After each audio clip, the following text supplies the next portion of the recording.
You think justice means law, evidence, and mercy? In 1600s Bavaria, it meant red-hot pincers tearing into a mother's flesh, while her sons were forced to watch. Her name was Anna Papenheimer. Poor, unwanted, and accused of witchcraft, she was tortured for days, then executed in front of 10,000 people. Her crime? Being poor? Her punishment? A political performance of suffering. They didn't just kill her, they made her death a message. By the end of this story, you'll realize that the true crime wasn't hers. It was society's need for a scapegoat. Ready for the most horrifying witch trial you've never heard of? Let's begin. You thought execution meant a swift swing of the axe? Not this time. The man standing before Anna Papenheimer held no blade. In his hands, a pair of red-hot iron pincers glowing with heat. The crowd, over 10,000 strong, fell into a breathless silence. They weren't here for justice. They were here for a spectacle. Anna knelt on the scaffold, bones fractured from days of torture. She had already confessed, after being torn apart by racks, flogged with spiked whips, and humiliated in court. Not that her confession mattered. It was scripted long before she ever opened her mouth. Her sons, grown men now, stood chained nearby, forced to watch. The executioner moved to her chest. He clamped the glowing pincers down. The scream that followed didn't even sound human. Some witnesses said she didn't scream at all, just a gurgling moan, the sound of a soul cracking in half. Her body convulsed. Her sons screamed, and still the torturer wasn't done. This wasn't punishment. This was political theater, a warning scorched into living flesh. But how does a woman end up here? Naked, bleeding, mutilated before her own children. To understand that, we have to go back. Not to a crime scene, but to a childhood of filth, whispers, and guilt by birth. And the moment society decided Anna Papenheimer wasn't a person, but a monster. Anna Papenheimer never had a chance. She was born into rot. Her father was a gravedigger in a Bavarian village, a man who handled corpses, buried the plague dead, and walked among tombstones, while others crossed the street to avoid him. In 16th century Germany, touching death made you unclean, spiritually contaminated, cursed. Imagine being 6 years old and watching other children run away from you, not because you're mean, but because they believe you carry the plague. Shopkeepers wouldn't touch her hand. Some wouldn't even speak to her. Bread was dropped onto the counter, never passed directly. She didn't just live on the margins. She was the margin. By the time Anna met her future husband, Paulus, she had already been marked. He was a sewer cleaner, another man whose job kept society running while branding him inhuman. The town needed men like him, but they also despised them. Their marriage wasn't just love, it was survival. Two souls permanently stained by society's fears, clinging together in the shadows. And when they had children, 3 boys, they passed on more than just their name. They passed on that stain, that invisible curse. Each child was born into the same filth, the same whispers, the same threat. They didn't know it yet, but they weren't building a family. They were building the perfect scapegoats, and Bavaria was about to go hunting. By 1590, being poor in Bavaria wasn't just hard, it was illegal. Laws were passed criminalizing vagrancy. Families without permanent homes, like the Papenheimers, were now considered dangerous. Begging became a punishable offense. Moving from town to town looking for work, grounds for arrest, every creak of a wagon wheel, every knock at the door. Every hoofbeat on cobblestone could mean soldiers. Paulus, Anna's husband, was desperate. Their children were starving, so he took the only work left, The worst work. He became a night soil man. He cleaned latrines, sewers, human waste. The job came with one reward, a new name. Papenheimer. Not a family name, a label. It meant filth handler, waste hauler, or worse. A brand that stuck to their skin like the stench of what Paulus hauled through the streets each night. The irony? His work was essential. He kept the town clean. But society spat on him anyway. Imagine your child asking why the other children throw stones at him on the way to church. Why grown men laugh and whisper when you pass by. Why even the priest holds his breath when handing you communion. The Papenheimers were legal now, but more visible. And being visible made them vulnerable. Because the moment someone needed a scapegoat, their faces were already burned into public disgust. And someone would need one soon. It started, as many horrors do, with a thief. In 1600, inside a freezing Munich prison, a petty criminal faced execution. The noose was ready, but his captors offered him a deal. Give us someone worse, and maybe you'll live. So he started talking. First, robbery accomplices, petty crimes, names no one cared about. But then came the question every inquisitor loved to ask. Do you know any witches? That's when he dropped the bomb. The Papenheimers, he said. Those filth haulers? They weren't just dirty. They were devil worshippers, baby killers, ritual murderers.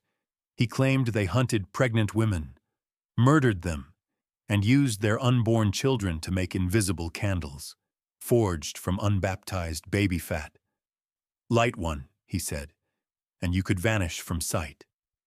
It was insane, a grotesque fairy tale of blood and sorcery. But here's the real horror. The bigger the lie, the more people believed it. Authorities didn't ask for evidence. They didn't question the thief's motives. They heard the words they were waiting to hear. Witchcraft, Satan, infants, perfect. The Papenheimers were already despised. Now, they were monsters.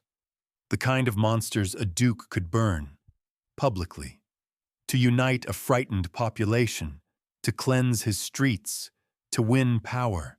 The fuse had been lit, and Anna had no idea the fire was racing straight for her door. Duke Maximilian the Faun of Bavaria wasn't just a ruler. He was a man on a mission. The Catholic Counter-Reformation was in full swing. Protestants were enemies. Witches were everywhere. Fear gripped the countryside like frostbite. Maximilian wanted to be seen not just as a leader, but as a divine sword of justice. He needed a grand gesture, something loud, something horrifying, something unforgettable. And then came the report. A family of nobodies, a gravedigger's daughter, a sewer cleaner, accused of murdering children, worshipping Satan, making magical candles from human fat. It was perfect. No powerful relatives, no legal defense, no social standing to complicate things. The Papenheimers were ideal, human garbage already cast aside by society.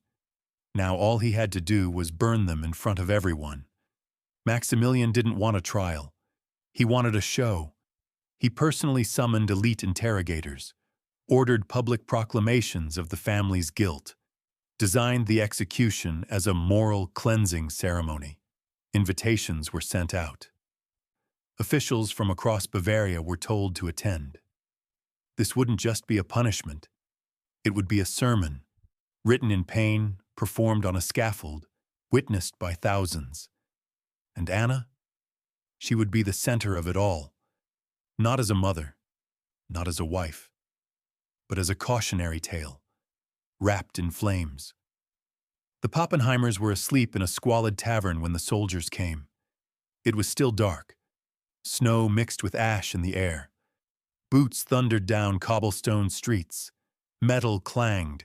Doors shattered. Torches lit the faces of terrified children. Paulus, Anna's husband, barely had time to rise before a sword slammed into his ribs.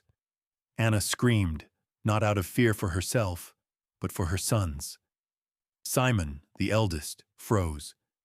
Gumpre tried to run and was tackled.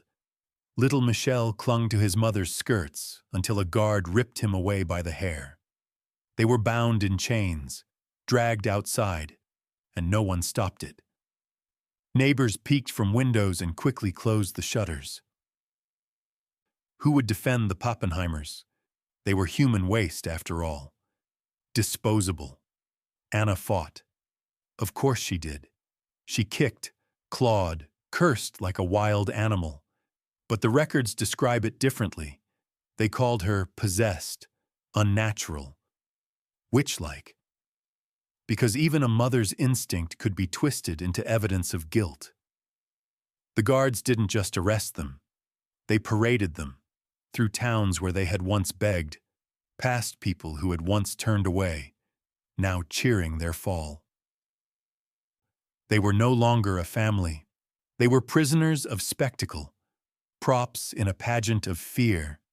And Anna, she was about to enter a dungeon designed not just to extract confessions, but to destroy the soul. The prison wasn't just stone. It was a machine, built to grind the human spirit into ash. Anna Papenheimer was thrown into a freezing cell, her arms shackled above her head. No bedding, no light, no rest, just the distant echo of screams. Other prisoners, other victims, other witches. But Anna wouldn't confess. Not at first. She knew what they were trying to do. Knew it was all a lie. Knew her children's lives depended on her strength. So the torturers escalated. They placed her on the strappado, a rope tied behind her back, then yanked high into the air and dropped without warning. Her shoulders dislocated instantly. When that didn't work, they brought out the Spanish boot. Iron clamps crushed tight against her legs, slowly cracking the bones with each turn. But the worst pain wasn't physical. It was the moment they marched her sons into the room. They didn't beat her. They made her watch as they whipped her boys, one by one, until they bled and screamed and begged her to confess to whatever they wanted. That broke her. She admitted to killing babies, worshipping Satan, making invisible candles, everything they demanded. It wasn't a confession. It was a mercy plea, not for herself, but for her children. But the torturers weren't done. Now they had the truth. All that remained was punishment. On the morning of execution, 10,000 people gathered outside Munich. Vendors sold food. Children sat on shoulders. Priests handed out pamphlets explaining how this public punishment would cleanse the land of evil. It felt more like a festival than a death sentence. Anna was dragged onto the scaffold. She couldn't walk. Her legs had been shattered by torture. Her arms hung useless from dislocated shoulders. Her body was bruised, blistered, broken. But her eyes? Still alive. Still burning. Then she saw them. Her sons, Simon, Gumpre, and little Michel, chained to wooden posts at the edge of the crowd. Forced to watch, forced to listen, forced to learn what happens to those marked as monsters. The executioner stepped forward, but he didn't bring a sword or an axe. He brought iron pincers, glowing red with heat. He walked to Anna, and without a word, clamped down on her chest. The crowd gasped. Her sons screamed. The flesh sizzled, her body convulsed.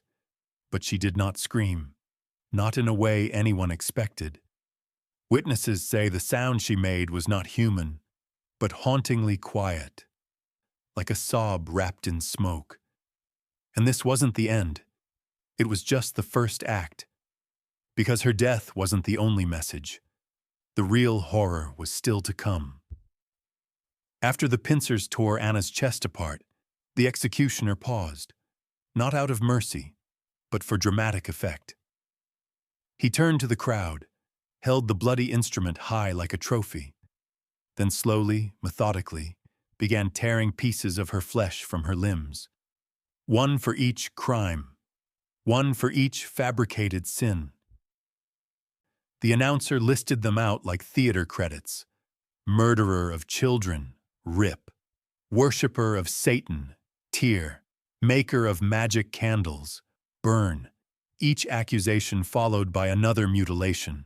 This wasn't a punishment anymore. It was a ritual. A public script, written by the Duke, performed by state agents, meant to terrify every man, woman, and child watching. It said, "This is what happens when you cross the line, when you are different, when you are unwanted." And all the while, her sons were forced to watch. 10-year-old Michel vomited. Simon wept openly. Gumpre screamed for them to stop. They didn't. Instead, the torturers shouted at them, "Look at her! This is your mother! This is what witches look like!" It wasn't just cruelty. It was psychological warfare. But Anna somehow remained conscious, broken, dying, but still present, because they hadn't yet delivered the Duke's final message. That would come in fire. The executioners tied Anna to the stake using iron bands. Her body barely moved, what remained of it. Her skin blistered and torn, muscles shredded, her chest a ruin of scorched flesh. She had already confessed, already suffered. But still, they brought the torch. Why? Because they weren't killing Anna. They were killing a symbol. The fire was lit beneath her feet, slowly, deliberately, not to give her mercy, but to make the flames climb. Smoke poured into the sky. The crowd roared, then fell silent again, transfixed. Some knelt to pray, others cheered, a few fainted from the smell. And her sons? Still forced to watch, Michel, the youngest, screamed for his mother until his voice broke. Gumpre passed out. Simon, 15 years old, stood silent, trembling, his eyes wide open. He never blinked. The Duke's officials took notes. How did the crowd react? Did the message land? Was it horrifying enough? And as Anna burned alive, bound and dismembered, someone in the audience whispered, "She doesn't look like a witch." But it was too late.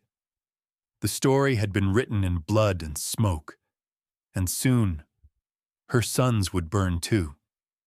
Because in this performance, no one was allowed to survive the ending. If you thought they'd spare the children, think again. The Duke's justice didn't stop at Anna. Her sons were guilty too, not of any crime, but of inheritance. Guilt by blood, guilt by association. The logic was simple and horrifying. If Anna was a witch, her sons were tainted. If they lived, the evil could spread. So just days after Anna's execution, the boys were put on trial. But there was no trial. Simon, Gumpre, and little Michel were led from their cells, still bruised, still bleeding, still grieving, and told to confess. Not to crimes, to bloodlines, to sin in the womb. They were accused of witnessing witchcraft, of benefiting from demonic rituals, of knowing their mother's evil. They denied it, but no one cared. Simon was the first. He was 16, strong, angry, but he broke under torture just like his mother. His confession was signed in pain. Then Gumpre, then Michel, only 10 years old. The guard said he didn't understand what was happening, but he understood enough to beg for his mother. They were all sentenced to death, not as boys, not as people, as symbols. Their execution would be public, brutal, and like their mothers, it would leave a scar on history. Because the Papenheimers weren't being erased. They were being turned into a legend, a warning etched into the psyche of a terrified population.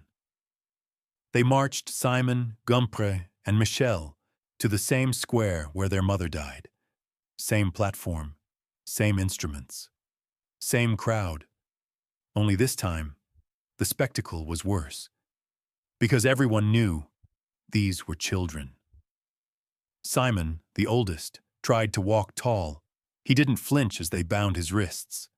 He stared out at the sea of faces, searching for one that might look ashamed. He found none. Gumpre stumbled. His legs were too weak. The guards dragged him. Michel cried, called for his mother, asked if she'd be there soon. A soldier told him, "She's waiting in hell." That was the kind of cruelty they considered justice. Their execution began with strappado, the same torture used to dislocate their mother's arms. The crowd watched silently. Some turned away. Others brought their children closer. "Let them see," one father whispered, "so they never forget." And then, the flames. One by one, the Papenheimer sons were tied to stakes beside their mother's ashes. No trial, no mercy, no innocence. Simon screamed his mother's name. Gumpre wept and begged to be killed faster. Michel burned alive without understanding why. This was the Duke's message, burned into an entire generation's memory. Fear us, obey us, or you and your children will meet the same fate. And it worked. No one dared speak the Papenheimer name for decades. After the smoke cleared, the scaffold was torn down.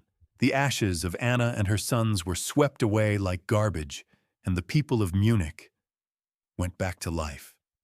No memorials, no records of grief, just silence. The town pretended it hadn't just witnessed the state-sanctioned murder of a family. Shopkeepers reopened, priests gave sermons, children played in the streets where boys had been burned alive just days earlier. If you asked what happened, they said, "Oh, they were witches." Then they changed the subject. Because remembering was dangerous. To remember Anna Papenheimer meant admitting what they had seen, that they cheered while a woman had her chest torn apart, that they watched a 10-year-old boy cry for his mother while soldiers held him over a fire. It was easier to believe the lie, the invisible candles, the devil worship. It made their own complicity feel holy. And for the Duke, it was a political triumph. His message had landed. The people were afraid again, afraid of witches, of disobedience, of standing out. But here's the twist. The records survived, tucked away in court ledgers, scribbled in the margins of execution logs, preserved in whispers, then rediscovered centuries later by historians who couldn't believe what they read. The truth refused to die. Even if Anna did. For centuries, the Papenheimer case was held up as proof of demonic evil. Textbooks printed the story of their witchcraft without question. Preachers warned of invisible candles. Parents used Anna's name to scare children into obedience. Be good, or the Papenheimer witch will come for you. It was a legend, but the wrong kind. A lie repeated so often, it became fact. But in the 20th century, something shifted. Historians digging through archives found the trial records, real, dusty, handwritten accounts from 1600, and they didn't tell a tale of sorcery. They told a story of poverty, prejudice, and political theater. There were no bodies of murdered pregnant women, no satanic circles, no magical candles.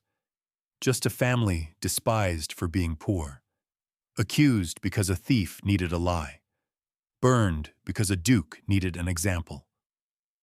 The myth cracked, and through that crack, the truth poured out. Anna Papenheimer was no witch. She was a mother, a wife, a victim of fear, superstition, and ambition. Her story didn't survive because people remembered it. It survived because it was too cruel to forget. And today, centuries later, we can finally say her name not with condemnation, but with sorrow, with rage, with truth. Anna Papenheimer died over 400 years ago. But her story? It's not ancient. It's timeless. Because what happened to her didn't require magic. It required only poverty, isolation, and a society hungry for someone to blame. She was tortured not for what she did, but for what she was. A poor woman, an outsider, a mother with no power to protect her children. The instruments of her death, pincers, fire, rumor, may be gone, but the structure, still here. Think about modern witch hunts. Not the literal kind, but the ones we stage on social media. The families destroyed by gossip. The scapegoats chosen to calm a fearful public. The public rituals of humiliation disguised as justice. We don't burn people alive anymore, but we still destroy them in the name of security. Still punish the powerless for the sins of the powerful. Anna's name was almost erased, her voice stolen, her children silenced. But now, you know the truth. And the next time someone tells you a monster must be punished, ask one question. Or is it just another Papenheimer?